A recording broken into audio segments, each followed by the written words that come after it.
Hello, Barbara Lewis here with the second episode of Singer's Life Notes at 63. Last week I walked out onto crunchy fall leaves, but today this is how the land looks. And soon, all too soon, it will be winter. This week I've been thinking and reading about two women, Olga and Nadine, both of whom have kept remarkable vitality into their older years. Canadian-born Olga Kotelko, as you see in the picture here, won over 700 gold medals in her age category for track and field competitions, age 90 to 95. This book was written about her. What makes Olga run? I've read some of it, and there's a lot of really interesting science in it.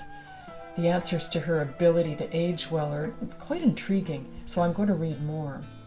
She died 2 years ago at 95, 2 weeks after she'd finished in another track and field event. She claimed, "It's never too late to get fit."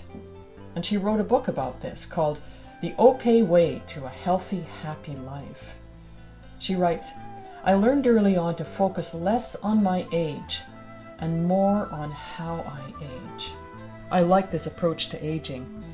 It reminds me of my close friend Nadine McLaughlin from New York State. She spent a lifetime as a professional graphic artist. She's 86 now.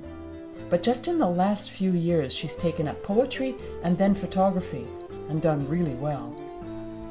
I sat down in front of Nadine at her home in New York State, where she lives with her husband, Don.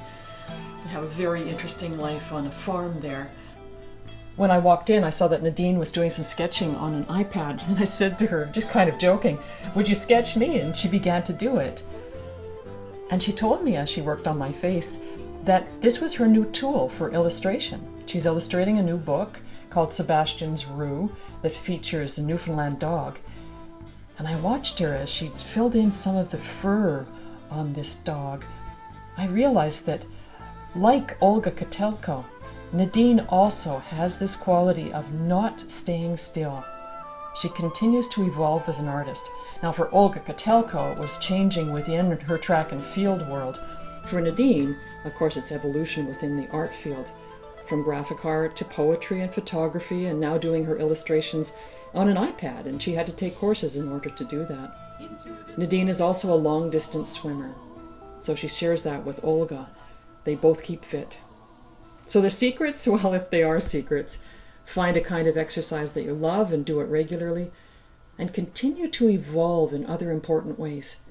Keep your brain really intrigued. Take a new road home. Use your left hand instead of your right hand. That's it for me for this week. Singer's Life Notes at 63. See you next week. Bye-bye.